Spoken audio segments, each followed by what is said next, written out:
अरे बालिक, ना जाने कब से मैं तेरा इंतजार कर रही थी, तुझे पुकार रही थी। अरे हाँ हाँ भाई, मुझे मालूम था तू मुझे बुला रही थी।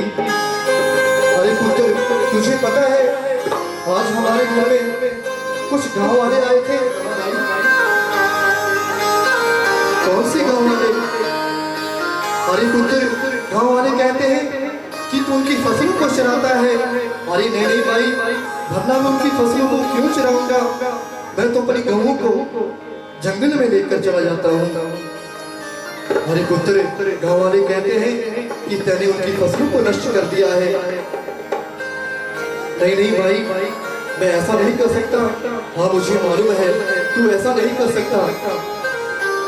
देख मैं तेरे लिए क्या लाई हूँ। मुझे पता है तुझे भूख लग रही है, प्यास लग रही है। मैं तेरे लिए रोटियां लेकर आई हूँ, लस्सी का गिलास लाई हूँ। तू इन रोटियों को ग्रहण कर और मैं अभी गऊं को बांध कर आती हूँ। मेरे जोग दिए तस्वीर प्यार तेरे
कल तुझे पाया तुझे बाबा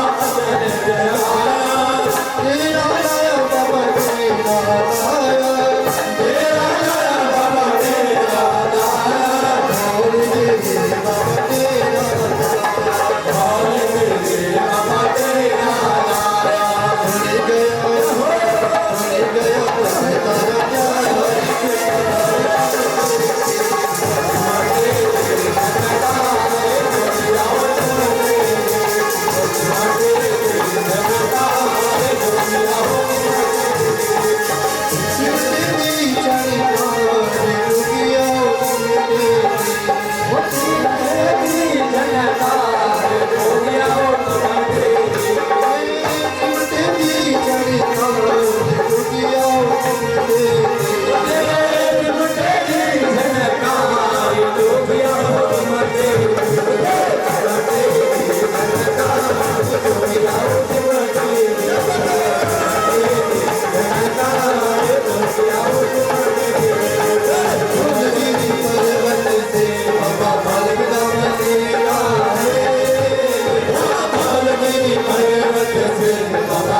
भूल गया तारा प्यार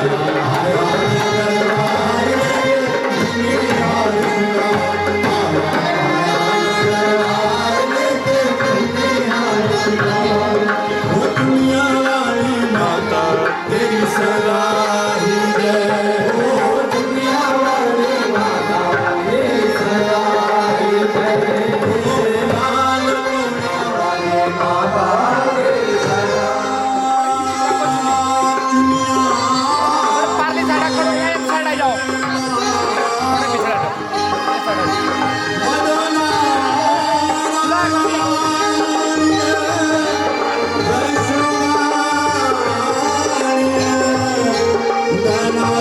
जाओ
मेरा ध्यान देना, माता ढोल रही इसे मेरा ध्यान देना, माता ढोल रही इसे मेरा ध्यान देना।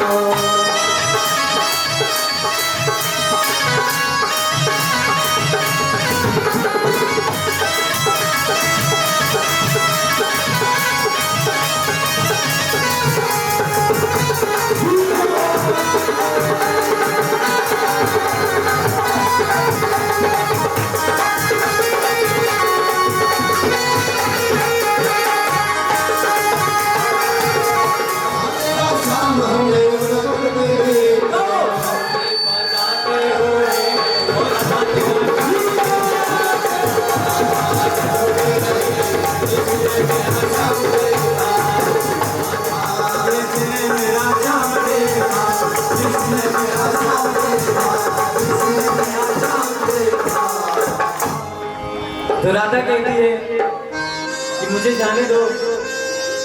तो श्याम जी कहते हैं नहीं राधे अभी नहीं। तो राधा विनती करती है और क्या कहती है, मेरा छोड़ दे तू पटान दिला, सवेरे नहीं लेके आऊंगी, लेके आऊंगी। मेरा छोड़ दे तू पटान दिला, सवेरे नहीं लेके आऊंगी।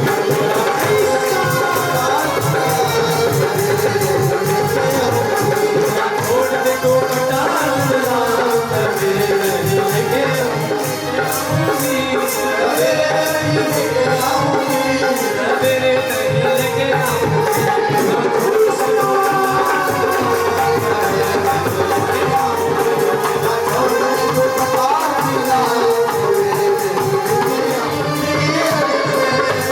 मानी तो मेरी चुनरी रख लो, हम सितारे हैं साथ तेरे के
कंगन भी दे दिया, कंगनी भी दे दी।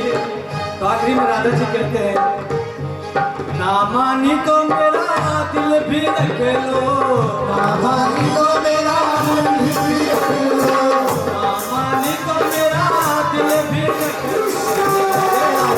मेरा छोड़ के तू बता मेरा छोड़ के तू बता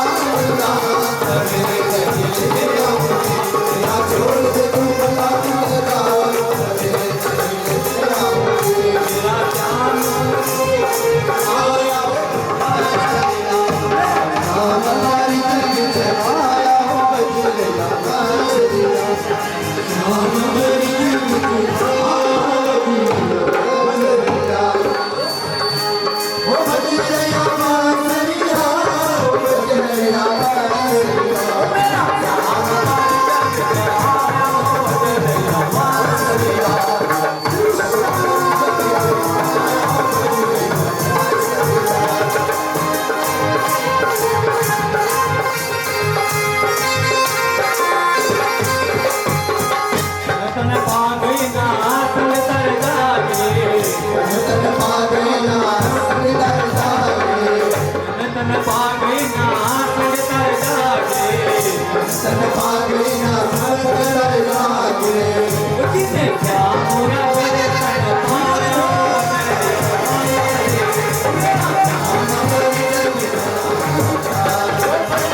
जमा जवानु है लो सदिया ना छोड़ेगा ना बेड़ेगा ना छोड़ेगा ना बेड़ेगा जमा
उठे बिरागी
भीड़ से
झोली भर दो लाडली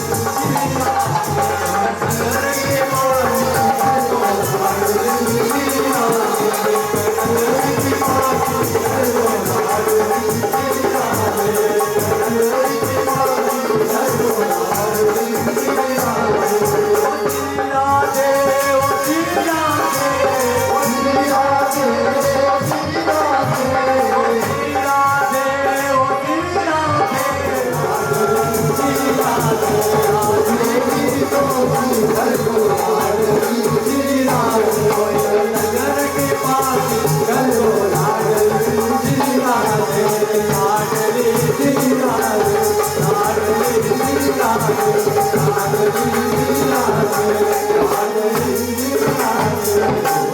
माता रानी है तू मेरे घर आया वो तारा माता रानी है तू मेरे घर आया तारा माता रानी है तू मेरे घर आया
एक दिन मंत्री की सूचना पर शहर में किसी महात्मा जी का आगमन होता है।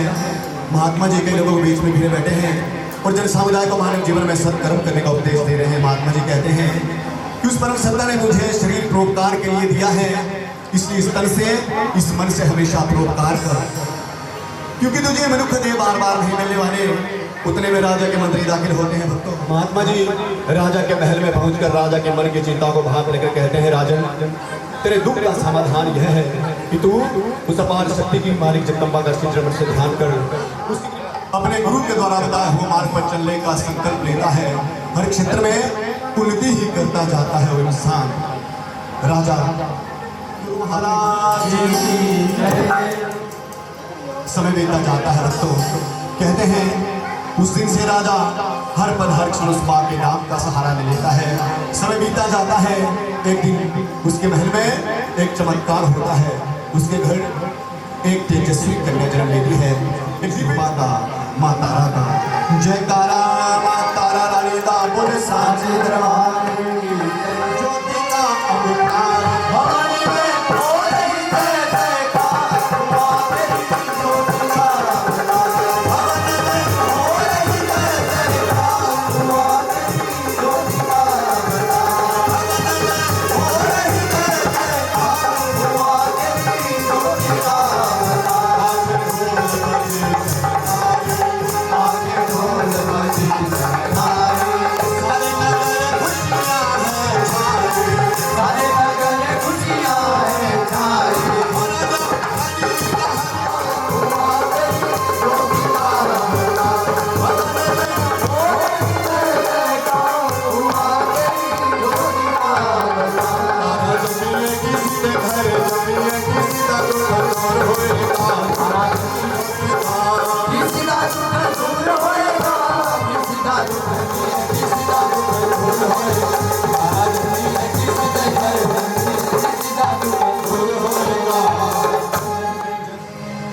राजा उस कन्या ग्रह नक्षत्र बनाता है तो नाम रख दिया जाता है तारा।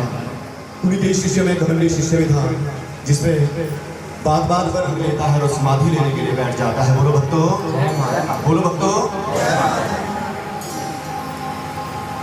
और अपनी आंखों को बंद कर लेता है। थोड़ी देर बाद क्या होता है, वहां पे एक प्यासी गौ माता आती है। घमंडी शिष्य की आंखें खुलती है। गौ माता को अपने चिमटे से इतना मारता है कि वो गौ माता वही अपने प्राण त्याग देती है। जब अन्य लोगों को इस बात का पता चलता है तो बुरा भला कहते हैं कि तू गुरुतोष का शिष्य नहीं हो सकता, तूने आज मुझे बाहर निकाल देते हैं। बदले की भावना लियो घमंडी शिष्य दूर जंगल में डेरा लगा लेता है। मन ही मन विचार करता है कि आज मेरे गुरु ने इतने शिष्य के साथ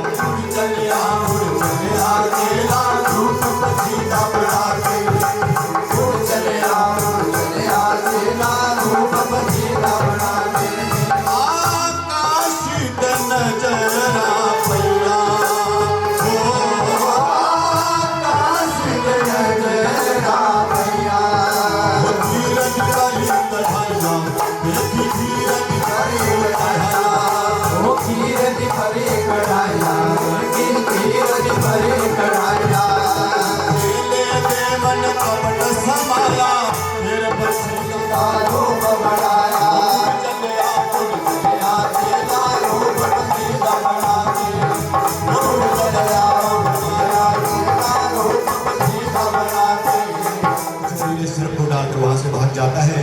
कहता है दीवार पर टंगी एक छिपकली विचार करती है छिपकली ये राज होने सामने वो छिपकली उस खिड़की कढ़ाई में छलांग लगा देती है भक्तों और अपनी जीवन लीला को समाप्त कर देती है। बोलो भक्तों गुरुतोष उस छिपकली को बुरा भला कहते हैं और श्राप निकल जाता है मुंह से। गुरुवर इस छिपकली ने अपने प्राणों की आहुति देकर आज समस्त ऋषिजनों का जीवन बचाया है। अगर आज समस्त ऋषिजन इसका भोज कर लेते तो सबका विनाश हो जाता और आपका भी अपमान होता। गुरुतोष को अपनी गलतियों का एहसास होता है। भक्तों मन ही मन विचार करते हैं भगवान मुख से निकला हुआ श्राप तो मैं वापिस नहीं ले सकता, लेकिन इस छिपकली को अगला जीवन मनुष्य का प्राप्त होना चाहिए, लेकिन इसका पालन पोषण ही नीच घराने में होगा। समय बीता जाता है भक्तों। राजा दक्ष जिसके पुत्री है नाम रखा है तारा, जब उसके घर में दूसरी कन्या जन्म लेती है विशाल उत्सव होता है राजा के महल में। राजा उस कन्या ग्रह नक्षत्र बनाता है तो कुल पुरोहित कह देता है राजन ये कन्या महल के लिए शुभ नहीं है, अतः यदि महलों में रहेगी तो संपूर्ण प्रजा का विनाश हो जाएगा, इसलिए कन्या का पालन त्रित्कार हो रहा है उस कन्या का। आए दिन आप अपने अखबारों में पढ़ते हैं यदि आज किसी को कहीं कन्या मिल जाए या कहीं झाड़ियों में या फिर कहीं कूड़े में तो हर आदमी उससे नजर जाता हुआ भाग जाता है कि ऐसा ना हो ये कन्या मुझे ही पानी पड़े। आज इस कलयुग समाज में उस कन्या का त्रित्कार हो रहा है। आज देखिए राजा घर में भी कुछ ऐसा ही हुआ है। राजा बड़ा व्याकुल हो जाता है। कुल पुरोहित उपाय बताता है राजन एक काम संदूक बना हो संदूक बना जिस कन्यानो रख दिया सुन मेरे राजे लकड़िया संदूक बना हो संदूक बना जिस कन्यानो रख दिया सुन मेरे राजा कहता है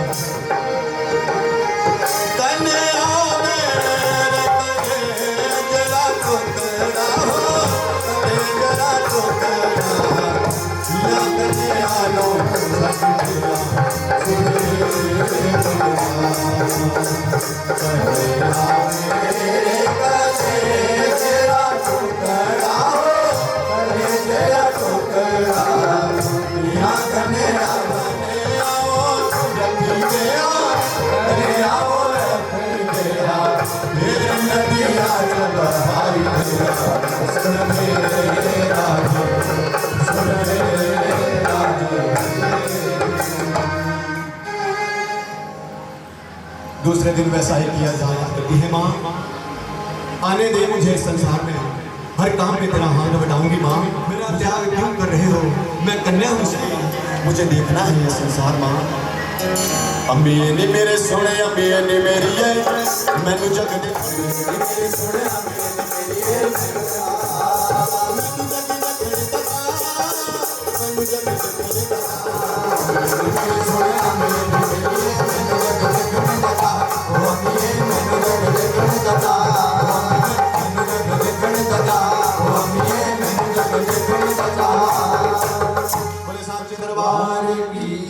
लेकिन राजा का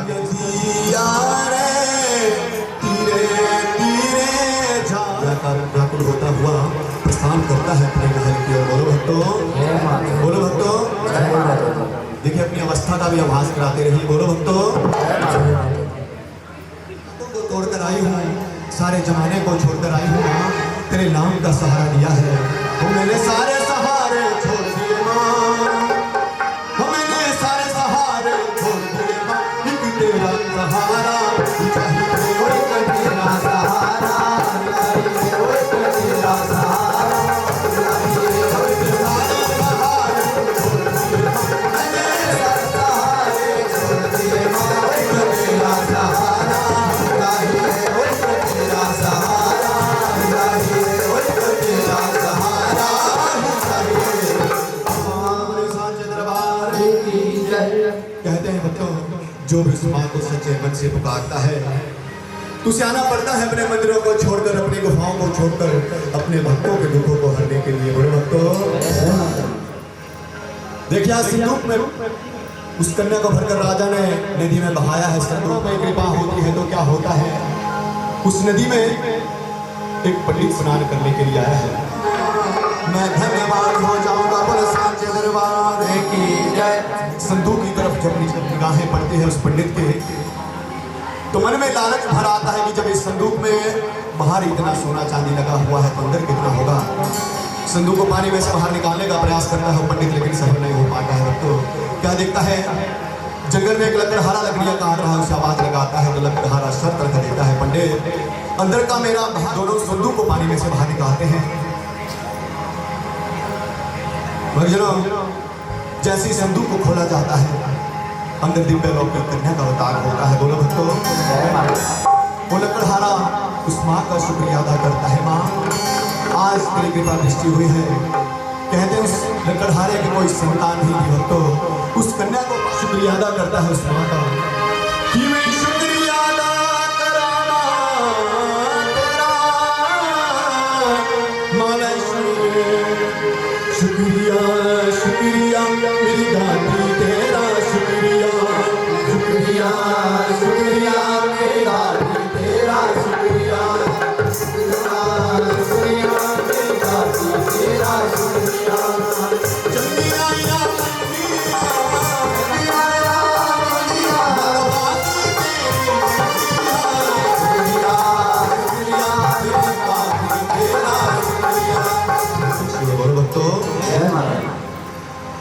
थोड़ी देर बाद क्या होता है भक्तों, भूख के मारे रोने लग जाती हो कन्या, तो उस लकड़हारे की पत्नी माँ का ध्यान लगा आता है, नाम रख दिया जाता है रुक्मण। बोलो भक्तों। कहते हैं राधा हरिश्चंद्र घर सफाई आदि करने के लिए माता तेरी आरती गावे गावे सुने दे माता तेरी आरती गावे गावे सुने दे लक्ष्मण धारा रानी बसी गई अंगने धारा रानी बसी गई अंगने धारा रानी बसी गई बचे हरे दियो माता तेरी आरती गावे गावे सुने दे शिमले धारा श्यामला माई शिमले धारा के माई मेरी धारा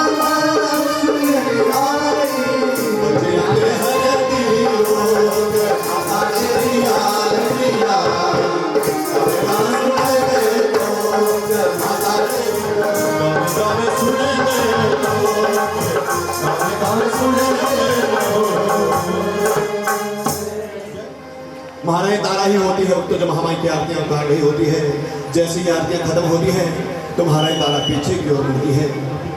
बुलाओ आई जाओ भी। रुक्मण का ध्यान टूटता है, नहीं नहीं महारानी मैं तो रीछ कराने की स्त्री हूँ, आपके नजदीक आकर नहीं बैठ सकती, मुझे क्षमा करें, मुझे बहुत काम है। वो जो तारा तो भी बैठ सकती थी, पहचान जाती है ये बहन, तू तो मेरी बिछड़ी हुई बहन है, जो श्राप के कारण मुझसे विदित हुई थी, आप मेरे गले से लग जाओ। रुक्मण कहती है महारानी ये आप कैसा मजाक कर रही है, भला घराने की स्त्री मेरी बहन कैसे हो सकती है। महारानी तारा सारा काल सुनाती है, बहन पिछले जन्म में तूने बहुत सारी शिवरियों का जीवन बचाया था, उन्हीं के श्राप से तू श्रापित है, इसलिए तेरा पालन पोषण इस घराने में हुआ है।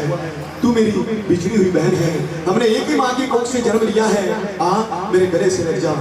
ये सारी बातें सुनकर रुक्मण की खुशी का ठिकाना नहीं रहता है भक्तों। रुक्मण दौड़ी दौड़ी आती है और महारानी तारा के गले लग जाती है। आज देखिए उस माँ ने संजोग बनाया है जो बिछड़ी हुई बहनों को बुलाया है। जयकारा माँ बिछड़ा न मिलान वाले का बोल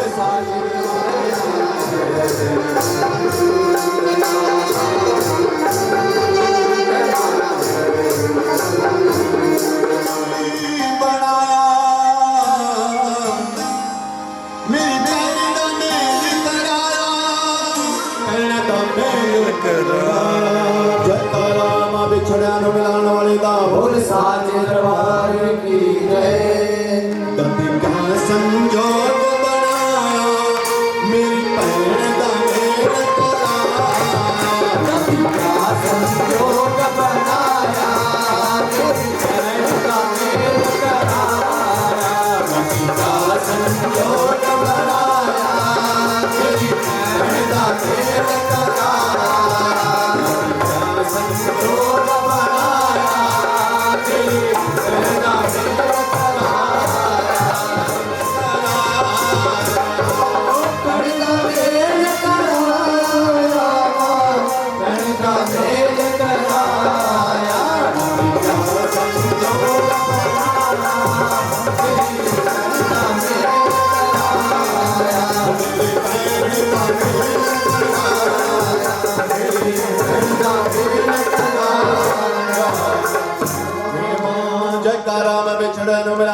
मेल दो बहनों का मिलन होता है माँ के सच्चे दरबार में। रुक्मणी कहती है बहन मेरी कोई संतान ही है। जो भी भक्त सच्चे मन से अपनी मुरादों को उस माँ के आगे रखते हैं वो माँ उन भक्तों की मुरादों को हमेशा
संतान हो जाती है तो मैं भी तेरे नाम का जागरण अपने घर में कराऊंगी।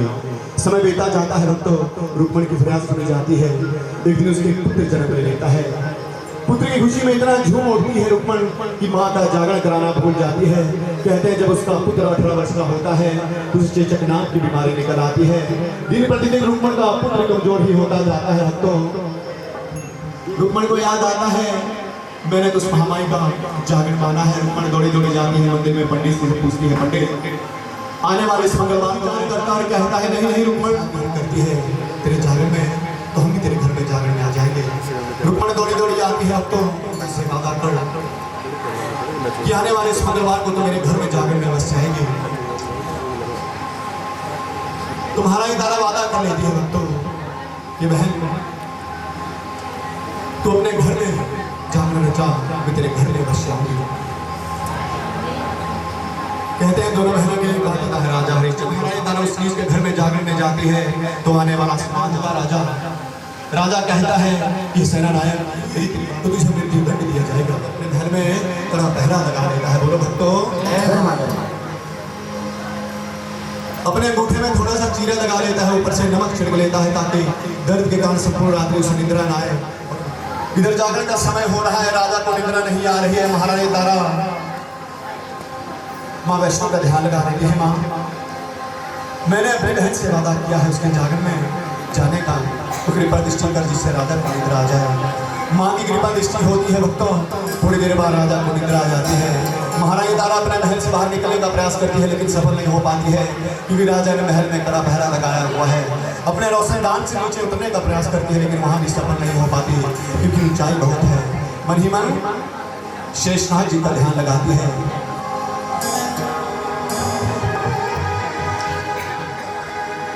पातालोक में विष्णु जी विराजमान है, शेषनाग जी पर उनका ध्यान टूटता है और शेषनाग को आज्ञा देते हैं, शेष आज पृथ्वी लोक पर महारानी तारा। शेषनाग जी आज्ञा लेकर चल पड़ते हैं महारानी तारा के महल की ओर। वो चले चले चले चले शेषनाग जी चले चले चले चले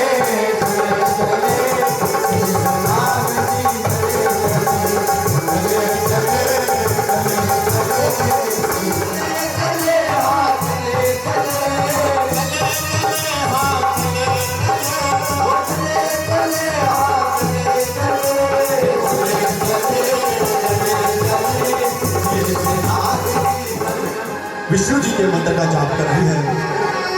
श्रीमन नारायण श्रीमन नारायण श्रीमन नारायण श्रीमन नारायण नारायण नारायण